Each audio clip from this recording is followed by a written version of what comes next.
It's not every day you reach a record-breaking month in your cleaning business, but when it does happen, it feels pretty darn good.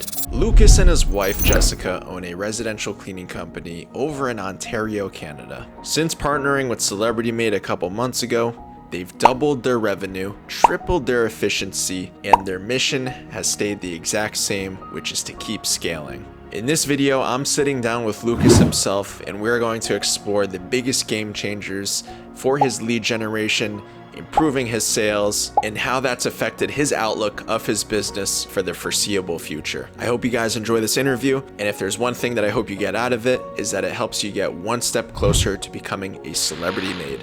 Enjoy. We've added a crap load to our revenue this month, which was insane. We're pumped about that. With you, I think we've added 7 or 8,000. So pretty pumped about that. And it's growing, man. It just keeps on growing. So we're stoked about that. That's so awesome. That's really cool. Yeah. The biggest burden for us at the beginning was just our sales process.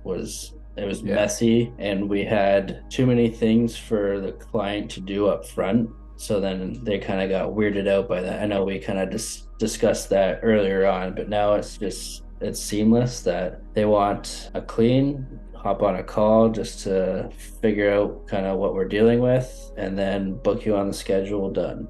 So that new sales process, it seems like right now it's a little bit more laxed for the people coming in. You're not really having them commit to anything. Like it's not like, hey, join our recurring schedule. It seems like you're leaving it a little bit more open-ended now. And just kind of relying on your team's ability to make them fall in love with the service, right? Absolutely. Yeah. Okay. So what we're trying to do is, or I guess what we are doing is we'll book an initial clean with them just so they can see how we operate, and if they want to continue on after their initial clean, we book a conversion call with them, we call it. And then we ask them how awesome their service was and what they loved about it, and then ask if they want to be on our recurring schedule and also for a review. We had to kind of coach up our salesperson as well, but she's doing a lot better now. Like, her original closing rate when she started was at like 17%, which is kind of like now she's closer to 40%. Nice. So we want her to have we told her we want to have you at a minimum of 50%, and then we're also incentivizing her too. So when someone joins us for an initial clean, she gets a kickback for that, and then she gets another kickback if they join on our recurring service as well. So she's able to make money on both sales of those. So she's super pumped about that. And last week she added 7 people on last week. That's awesome. And then this week has been blowing up. And last week she had 32 discovery calls, which is like insane. So yeah, man, that's no joke. Yeah, so she just needs to get her conversion rate up, which she's grinding. She's doing better. She's amazing. I think she's natural for the position, so we're super excited about that. That's great. So what you just said was interesting. So you're basically doing like a double commission for her, which I think is smart. Like, one for that initial booking and then for the recurring. I think that's really smart. Do you feel like your company's ability to convert these people onto the recurring schedule, does a lot of that have to do with her, like her customer support, you think? I think it would be 50-50, that half of it would be the cleaning tech's ability to do a really good job, be efficient, and be detailed on it. And then also it would be Brianna as well. But the way I see it, I think it would be an easy sell if our cleaning technicians do a great job, right? We try to build good rapport with the lead right off the hop. Like, we have that first automated message, and then right after that we have a VA in there and start nurturing them that way. We just felt that it doesn't feel so robotic, right? So that it actually feels like someone's behind there texting them. So we think that also is playing a huge role too, because we are pretty responsive because we're able to do that with a VA. Right. Yeah. No, absolutely. And this is Brianna that you're referring to, right? No, actually, we have Okay. someone else that's nurturing them. And then once they get booked on a discovery call, that's when Brianna takes over. Oh, gotcha. Okay. Yeah. Otherwise, Brianna would be overloaded with trying to nurture these people to get to a, discovery call, doing the discovery For call, sure. scheduling them in. So, Totally. No. Okay, so I gotcha. So you have basically two VAs. Brianna's doing the actual discovery calls, but before that, just to qualify them, you have somebody else. yeah. And then that person is the one that's making the commission. No, Brianna makes the commission Oh, on the she's okay. sale. Yeah. Gotcha. Yeah. Okay. Gotcha. I think I understand now. Yeah. Nice. Okay.